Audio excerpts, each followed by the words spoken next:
Learning skills management takes time. So one may ask, why bother? Would it not be better to invest the limited time that I have for professional development into something new and exciting so that I can extend my skills portfolio? The answer to this question is, it depends.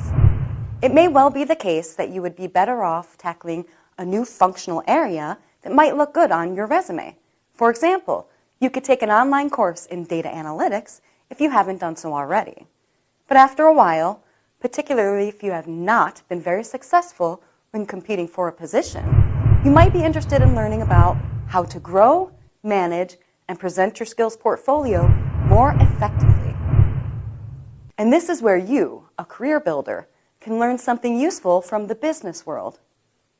It is well known that to successfully operate, businesses must initially possess capabilities in many functional areas, such as production, distribution, marketing, finance, accounting, and so on. While the business stays small, managing its operations and acquiring new capabilities comes naturally and doesn't require special qualifications. But at some point, successfully competing in an ever-changing environment requires growing businesses to learn how to use its resources effectively and efficiently. This is where business strategy comes into play. Business strategy helps managers define how to best utilize available resources and reach the intended goal under competitive pressure. In a nutshell, business strategy answers the fundamental question of what the company's standing on the market currently is, where the managers want it to be in the future, and how to get here to there. The key concept of business strategy is competitive advantage. These days, the rhetoric of competitive advantage is extremely popular. You probably hear a lot about the need for career builders to get a competitive advantage in the job market. The question that we must ask at this point is whether competitive advantage is just a good slogan, or, alternatively, there is some useful knowledge that is accumulated by business strategists and can be used by career builders. We think that the problem that a career builder must solve is very similar to one business strategists deal with. Probably the most important thing that you can learn from business strategists is how to approach, define, and utilize the concept of competitive advantage. For business strategists, competitive advantage is not a figure of speech, but a well-defined situation in a competitive market where one of many competitors yields higher returns than others. Michael Porter, a professor at Harvard Business School, is usually credited with developing an in-depth understanding of the nature and causes of competitive advantage. Building on Porter's ideas, business strategists have developed a range of theories and methodologies aimed at helping companies create and sustain a competitive advantage. For example, one of the most influential theories introduced by Jay Barney, a professor at Texas A&M University, suggests that in a highly competitive environment, businesses tend to be more successful if they stick to a resource-based view of the firm. Management theorists C.K. Prahalad and Gary Hamel further recommended that companies must pay particular attention to developing key competencies. Key competencies are skills as they relate to a company or organization. For example, in computer manufacturing, a key competency is the company's ability to innovate in order to shorten time to market. The idea behind key competencies is both simple and very powerful. With limited resources, it makes sense for a company to focus on their key competencies to gain a competitive advantage.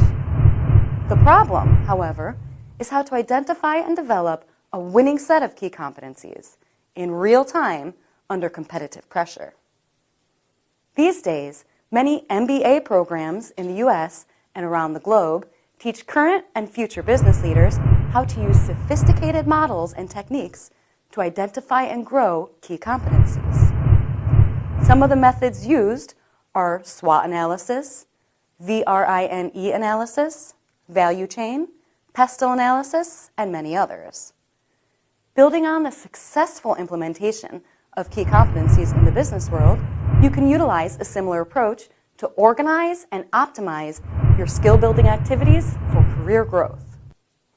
Strategically speaking, you may think about your set of skills as emerging key competencies.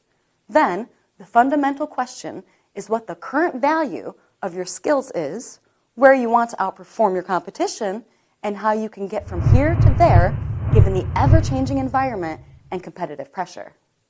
As you can see, your ability to manage, develop, and promote your skills to accomplish your career goals is the central element of your personal strategy.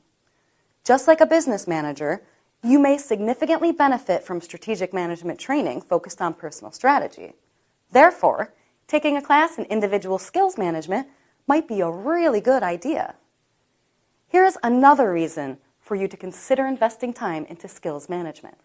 In an MBA program, all functional courses are usually holding together and hinging on a capstone study in strategic management. In your individual career development journey, all skill-building activities can be linked to a study in individual skills management, serving as a linchpin. You may also think about skills management as a commanding height from where you can plan and execute your professional development. Are you ready to give it a try? If so, let's think about the expected learning outcomes of an individual skills management course. What do you think you should be able to achieve upon completion of such a study? What exactly are you going to learn? What new capabilities would you like to gain? How different are you going to be? Once again, we can get useful ideas from the business world. For example, what do you think are the main outcomes of a strategic management course for a business manager? Usually, upon completion of such a study, business managers are supposed to know how to objectively evaluate their organization against the competition, identify and develop a set of superior key competencies, implement and monitor a course of action to withstand the competition. To do so, a business manager is expected to learn how to use a range of models, tools, and techniques and demonstrate strategic thinking. In the next lecture, you will see how you can implement a similar approach to individual skills management.